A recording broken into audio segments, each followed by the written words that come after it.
Herkese merhaba, ben Ece Yılmaz. Kanalıma ve videoma hoş geldiniz. Bugün Romanya'nın başkenti Bükreş'teyim. Yine bir gezi videosuyla birlikteyiz. Burada hem gezilecek yerleri hem de yenecek yemekleri sizlerle paylaşıyorum. Biliyorsunuz ki aslında birkaç gün boyunca Romanya'dayım. Yaklaşık 8 gün boyunca Romanya'dayım ama farklı şehirlerini gezeceğim. Tabii ki şehirleri farklı videolara böleceğim. Her zaman yaptığım gibi Aralık ayındayız. Hava güneşli ve oldukça keyifli bir hava olduğunu söyleyebilirim. Şu an çok hareketli bir meydandayım. Burada Christmas gerçekten çok keyifli kutlanıyor. Yani en azından ben öyle duydum ve şu an gördüğüm manzara duyduklarımı gerçekten yanıltmıyor. Çok keyifli bir üniversite meydanındayım. Gezimin ilk gününde Bükreş'te kalacağım ve sonraki günlerde farklı şehirlere geçeceğim ama gezimin sonunda tekrardan Bükreş'e dönüp yine bir gece konaklayacağım. Yani aslında siz bu videoda bu Romanya gezimin hem ilk gününü hem de son gününü, yani 2 günlük bir gezi planını izlemiş olacaksınız. Üniversite meydanının tam ortasında bir Bükreş yazısı bizi karşılıyor. İnsanlar burada fotoğraf çekiliyor.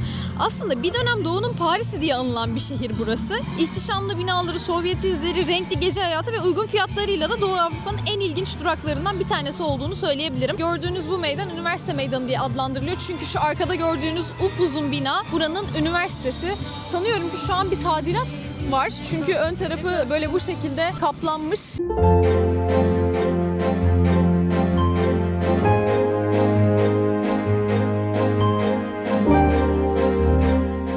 Sadece bir meydan değil, 1989'da burada komünizme karşı insanlar sokaklara dökülmüşler. Burada aslında çok büyük bir devrim de gerçekleşmiş ama tabii şu an çok böyle keyifli tramvay sesleri, insanlar, işte oturma yerleri o şekilde bir meydana dönüşmüş. Bu arada arkamda gördüğünüz bu üniversite binası, şu gördüğünüz uzun bina 19. yüzyıldan kalma bir bina. Zaten buraya da adını o veriyor. Langoş aldık ama size gösteremeden birazını yedik. Ben buna bayılıyorum. Bu yılbaşı marketlerinde hep Avrupa'da olan bir şey. Böyle hamur işinin üstüne sarımsaklı bir kremamsı böyle bir şey sürüyorlar. Ekşi krema gibi. Ama sarımsağı çok bol. Üstüne de bir peynir koyuyorlar.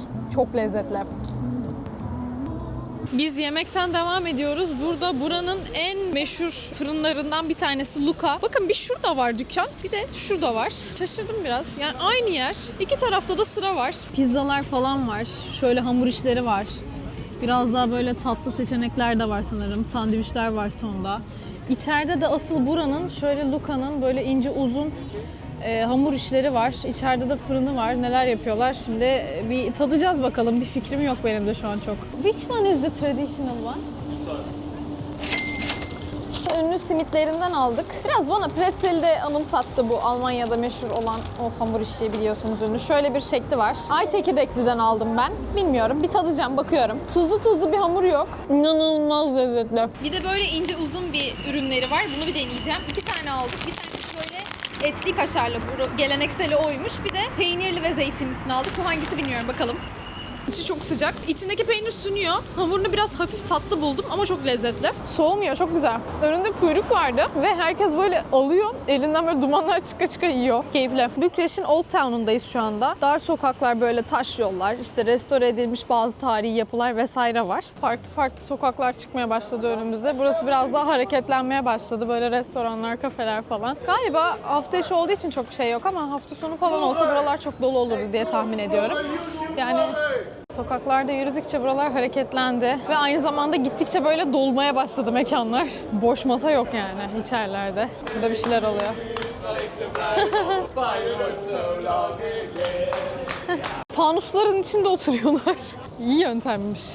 Ya böyle hiç camla falan kapatma diye bir şey yok. Gerçekten hep böyle mekanlar böyle plastik şeylerle kapalı. Bakın bu cam değil. Bu Old Town'un içinde bakın böyle bir bina var, ışıltılı. Adını telaffuz etmekte biraz zorlanacağım ama burası bir kitapçı. Şimdi burayı bir gezeceğiz. Burası böyle 6 katlı. İçerisi de çok şık bir mimariye sahip olan bir kitapçı aslında. Burası 19. yüzyıldan kalma bir yapı. Restorasyonla böyle biraz daha modern bir hale getirilmiş tabii. Üst katında da küçük bir kafe olduğu söyleniyor ama üst kata çıkmak istemiyorum şu an. Bu arada burası Avrupa'nın en güzel kitapçıları listesinde yer alıyor son birkaç senedir. Ve gerçekten bence bunu hak ediyor. Böyle spiral yapıda bembeyaz, bu kadar yüksek. Bilmiyorum, çok hoş duruyor yani. Gerçekten mimari süper. Soğuk havada geliyorsanız da ısınmak için de bir tercih olabilir. Böyle mimariyi de görmüş olursunuz hem. Buraya sadece kitapçı deyip geçmemek lazım bu arada. Ya çok ilginç ama içinde sadece kitap değil, çok fazla şey satılıyor. Klasik kırtasiye ürünleri, çiçek, böcek, işte kapkacak falan. Bunlar gördüğümüz şeyler, işte çikolata, şekerleme falan. Ama beni çok şaşırtan bir şey var burada. Burada arkadaşlar içki satılıyor ya.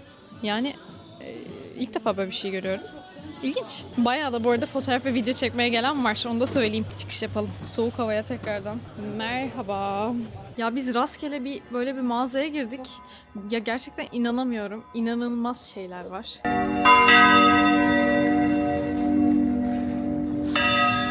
Son anda yetişebildik mi ya? Son anda sanki. Ortodoks Kilisesi'nin çanları. Mağazadan koştur koştur çıktık. Hava soğumaya başladı. Saat şu an 5:23. Kışın erkenden hava kararıyor. Burada koskocaman bir binanın önüne geldik. Ya gerçekten bütün bu arada binalar inanılmaz güzel ışıklandırılmış. Bükreş iyi hissettirdi yani gezerken kesinlikle. Her yer böyle hava kararmasına rağmen aydınlık yani. Bu karşımda gördüğünüz uzun koskocaman bina Ulusal Tarih Müzesi aslında. Bükreş'in Roma kökenli geçmişi burada çok net hissediliyor. Çünkü bakın dikkat edin. Dev heykeller var ve aynı zamanda bakın şurada geniş bir merdiven görüyoruz girişte. Bilinçli olarak aslında ziyaretçilere imparatorluk geçmişi var burada dedirtiyor yani. Aynı zamanda içerisinde Roma'daki Trajan sütununun da birebir kopyası var. Bu da aslında biraz Romanyalıların bakın biz de Romalıydık demesi gibi bir şey yani. Yanımızda yine koskoca bir bina var. Çok güzel ışıklandırılmış. Çatısı bayağı iyi duruyor ama ne olduğuna dair bir fikrim yok. Okuyalım. Ha bu da banka binası. Sürekli bir banka binası görüyoruz. Şu ışıklandırmaya bir bakar mısınız? Nefis gözükmüyor mu? Ulusal Tarih Müzesi'nde bu şekilde ışıklandırmamışlar ya. Geri dönüyoruz şimdi. Bakın Ulusal Tarih Müzesi. Yazık yani bu şekilde kalmış. Yürürken bir tane nehre denk geldik. Nehrin üstünden geçiyoruz şu an. Bu arada iyice akşam oldu ama şehir de kalabalıklaştı. Böyle şu şekilde göstereyim. Çok şeritli yollardan gidiyoruz. Yürürken başka bir Luca'nın önüne geldik. Yine burada da sıra var. Burada da Matei diye bir tane markanın ürünleri var. Yine çok benzer ürünler. Çok fazla insan böyle şeyler alıyor. İnanılmaz bir hamur işi tüketimi var. Burada da yine başka bir marka böyle bu tarz şeyleri dizmiş. Şurada Luca var. Geldik. Yine Luca var. Ben anlamadım. Sürekli Luca var. Yine bir yolda karşıdan karşıya geçiyoruz ve şu ışıltılı yola bir bakın. Gerçekten inanılmaz ışıl ışıl bir şehir ya. Ve çok kalabalık. Tam iş çıkış saati. Bir süredir yürüyoruz. Bir katedrale girmek için yürüyoruz. Burada da çok az insan var. Kalabalık aşağıda kaldı. Romanya Ortodoks Kilisesi'nin merkezi aslında. 1958'den kalma olduğunu biliyorum.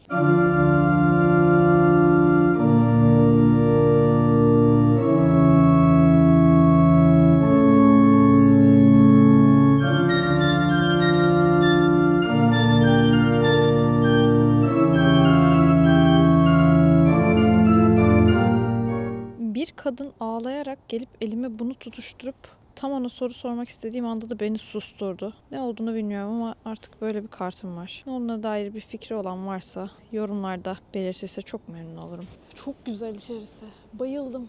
Ya şu ışıklandırdıkları kısım bile çok iyi. İkonalar falan süperdi yani. Asıl girişi ben size şöyle göstermemişim ya. Şu şekle bir bakın. Çok şık duruyor. Bayıldım. Bir de bu bölge böyle bir bölge.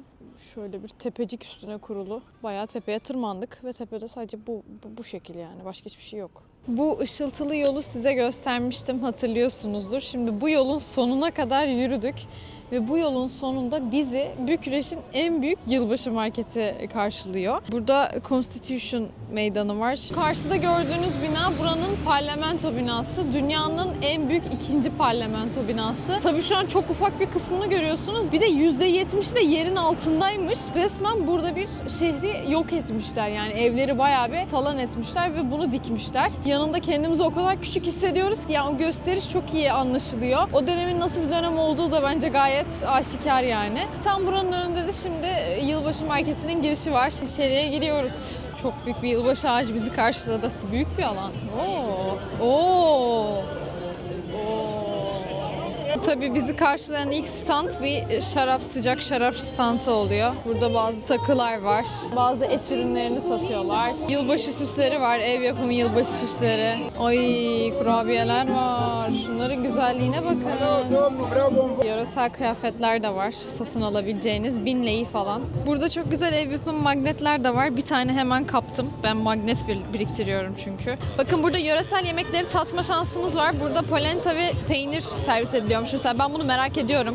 Burada değişik çeşit etler var. Bayağı bir et pişiyor burada. Sosisler var. Sarmayla dedikleri meşhur lahana sarması. İnanılmaz kokuyor. Portakal, tarçın. Çok güzel bir kokusu var. Tam yılbaşı kokusu. Süs yani.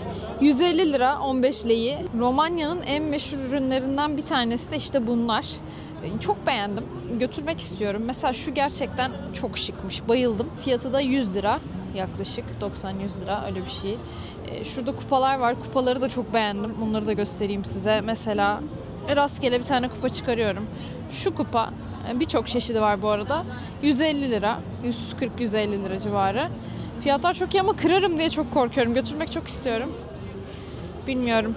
Çok şıklar. Aslında buna binip şöyle yılbaşı marketini de böyle tepeden görmek farklı bir keyif olabilir. Çünkü burası gerçekten çok büyük. Gez gez de bitmiyor açıkçası. Burası inanılmaz underrated bir Avrupa şehri bence. Çok büyük bir alan. Her şey var. Yiyecekler, içecekler, işte satın alınacak ürünler, aktiviteler. Burası iyi bir alan olmuş. Büyük bir alan olmuş. Herkes sürekli Paris, Londra. Bu kadar değil ya. Bazı yerleri biraz daha fazla abartmaya başlamamız lazım galiba. Arkadaki ışıklar çok hoş gözükmüyor mu? Gerçekten çok kalabalık. Bakın şöyle bir kendi etrafımda döneceğim. Alan bitmiyor. Çok uzun süredir dolanıyoruz. Hani dolanalım, ne yiyeceğimize öyle karar verelim dedik. Yok, öyle de olmuyor. Şimdi artık bir şeyler almaya başlayacağız. Polenta denemeye karar verdik. Hayatımda yediğim en kötü şeylerden bir tanesi ya. Ne manasız bir tadı var ya. İçine peynir koymuşlar. Mısırla yapılan bir şey. Peynirli kısımları fena değil. Polenta ile benim bağım bitmiştir. Garip ya. Şimdi kekler pişiyor. Şimdi iki ekibimle ben gidiyoruz. Bükreş'in ikinci gününde. Görüşmek üzere. Bay bay.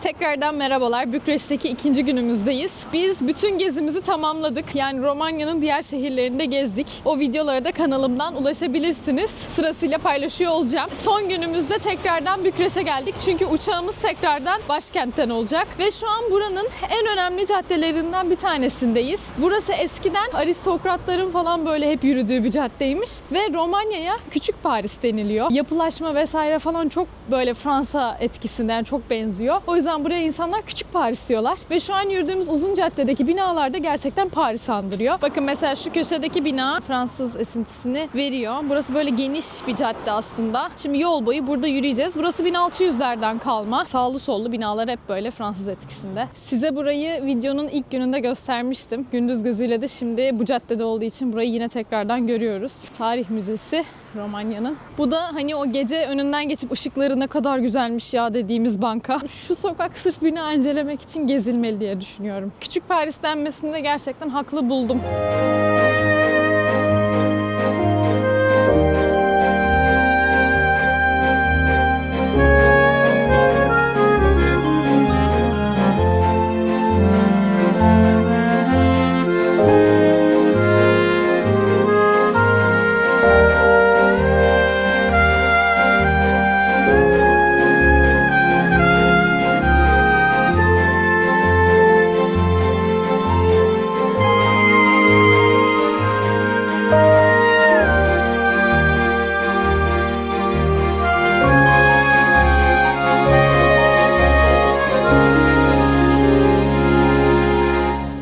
Şöyle bir bina gördük. Binanın kapısında 1913 yazıyor. Çok da trafik var bu arada.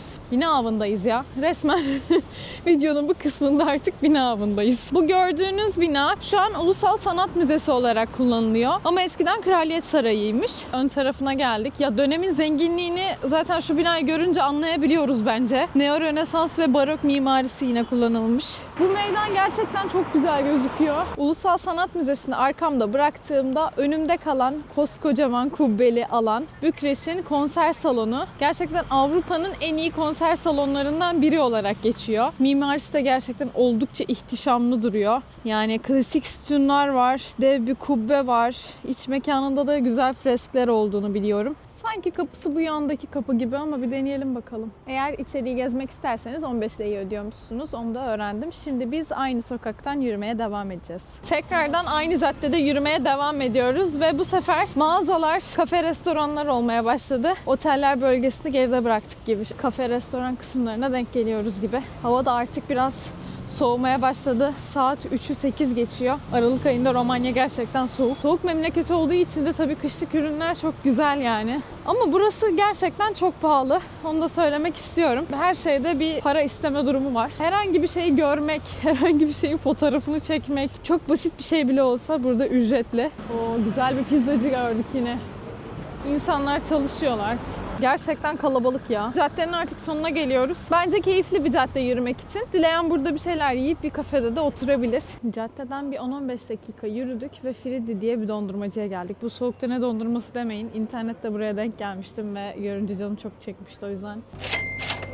Montumu bile çıkaramadan dondurmamı aldım. Bir vanilyalı bir de fıstıklı aldım. Bu İtalya'nın bir bölgesinden gelen, Bronte'den gelen bir fıstıkla yapılıyormuş. Ben normalde de hep zaten fıstıklı ve böyle vanilyalı dondurma tercih ediyorum. Fıstıklı böyle gerçekten yoğun fıstık tadı geliyor. Biraz da böyle kremsi. Vanilya çubuğunun siyah noktacıkları var. Vanilyalı dondurmada en çok dikkat ettiğim şey. Bu da çok lezzetli. Bir iki tanesinin tadına baktım. Gerçekten dondurmalar çok lezzetli duruyor. Teyzem de tüketmemesi gerektiği için şekersiz dondurma var mı diye sordu. Bir umut sorduk yani. Ve şansımıza şekersiz 2 tane dondurması varmış. O da şöyle 2 tane şekersiz dondurma aldı. Bir tanesi kan portakallı, diğeri de frambuaz mı, ahududu mu artık öyle bir şey. Şu an tam ben de hatırlamıyorum ne sipariş ettiğimizi. Ahududuymuş.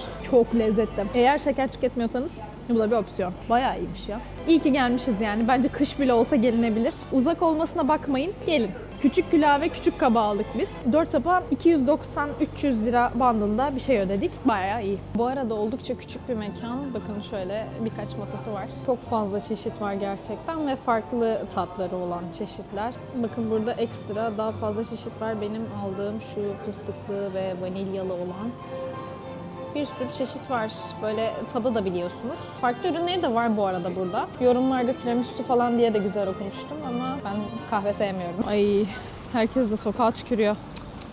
Yine ablanın birini sokağa tükürürken yakaladım ya. Hem de kamera açıktı ama sizin kadrajınızda değildi galiba. Size bir şey anlatacağım. Otobüslere bindiğinizde ya bilet alıyorsunuz öncesinden ya da kendi kredi kartınızla da ödeme yapabiliyorsunuz. Ama kartınızı bastığınızdan ve onay aldığınızdan çok iyi emin olun. Çünkü cezası kişi başı 80 leyi ve maalesef biz bu cezaya yakalandık. Hem de yani 80-160 leyi olarak yakalandık. Yaklaşık 1500-1600 liralık bir ceza anlamına geliyor bu. Ne dersem hiçbir şekilde ikna olmadılar. Şu an 80 leyi ödemezseniz uzun vadede 500 leyi ödemeniz gerekiyor dediler. 80 leyi o an anlık ödemedin. Uzun vadede 500 leyilik ikinci büyük cezayı ödemek zorunda kalıyorsun. Yani buraya gelirseniz öyle aklınızda olsun. Bolt, Uber falan kullanın yani. Dondurma çok güzeldi deyip ben konuyu kapatıyorum. Bakın arkamda ne var? Ya burası Paris değil ama işte. Kendisi buranın zafer takı. Açıkçası çok taklit. Mimari anlamda çok fazla böyle Paris'ten bir şeyleri alıntıladıkları için insanlar küçük Paris diyorlar. Tüm sebebi de bu. 1878'de bağımsızlıklarını ilan ettiklerinde bunu buraya dikiyorlar. Tam arkamı döndüğümde burada bir park var. Şimdi bu parkın içinde biraz yürüyüş yapacağız. İçeride bir Hard Rock kafe var ve bugünün akşam yemeğini orada yemeye karar verdik. Hava da biraz soğudu. Daha güzel olsa park daha çok sarar. Size bir öneri olmuş olsun. Ay şu kuşlara bakar mısınız? Biz buradan gidemedik. Kuşlar bize şov yapıyorlar. Tanınmaz halde örtündüm. Hava soğudu. Bayağı böyle uzun boylu ağaçların arasından gidiyoruz. O yüzden de ekstra bir serinlik var. Gezimizi tamamlamak üzereyiz. Aralık ayında bir parkı gezin diye size öneride bulunmayacağım tabii ki ama Harcak'ta belki güzel bir yemek yemek isterseniz gelinebilir. Parkın içerisinde bir gölet olduğunu biliyorum. Bu büyük bir park gerçekten. Bakın şurada da böyle bir büfe alanı var. Yürüyen insanlar çıktı karşımıza. Saat de bu arada 5'i çeyrek geçiyor ya. Kışın bu erken hava kararma olayı çok kötü. Göletin üstünden geçiyoruz şu anda. Gölet ilerledikçe daha iyi gözükmeye başladı bu arada. Göletin gözüktüğü daha iyi bir açı bulduk. Bakın karşımızda bir yapılaşma var. Burada yan yana birkaç restoran var sanıyorum ki. Harcak da bunlardan biri. İnanılmaz büyük kapılı bir yer var burada. Ufukta Harcak gözüktü. Gelebildik. Şimdi size Harcak'ın içini biraz göstermek istiyorum. Orta kısımda tabii bar var. Bu oturmalı masaların hepsi rezerveymiş bugün. Burada da koskocaman bir tane ekran kurulmuş. Artık ne etkinliği varsa bir etkinliğimiz var. O yüzden bütün masalarımız dolu dediler. Bistro gibi olanlardan, o masalardan bir tanesine oturduk. Duvarlar yine her zaman bildiğimiz gibi Harcak çerçeveleriyle kaplı. Şurada sahne olması ilginç geldi bana. Daha önce hiç böyle bir Harcak'ta bir sahne görmemiştim açıkçası. Birer hamburger söyledik.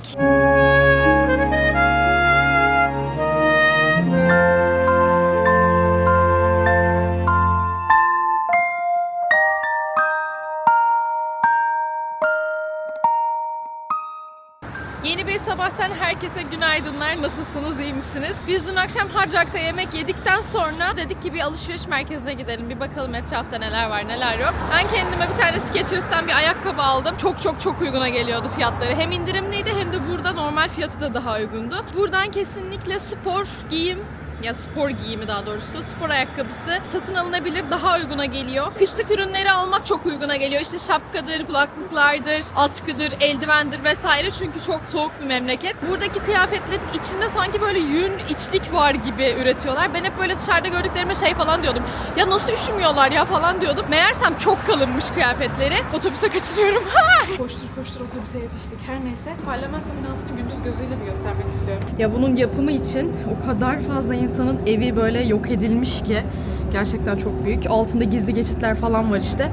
Özel turlarla birlikte gezebiliyorsunuz zaten. Normal girişi yok. Dünyanın en büyük ikinci parlamento binası. Birincisi de Amerika'da. Biz şimdi ufak tefek bir böyle markete falan bakmak istiyoruz. Ondan sonrasında uçağımız var. Merak ediyorsanız eğer fiyatları vesaire, bunları zaten Shorts ya da Reels olarak paylaşıyor olacağım. Ödeme yaparken de şunları şöyle basıyorsunuz. Yeşili gördüğümüzde de ödeme alınmış oluyor. Biz dün ceza yedik çünkü bundan. Yeşil ekran değil, kırmızı ekran çıkmış. O yüzden ceza yazdılar. 80 lirayı ödedik. Hoş değildi.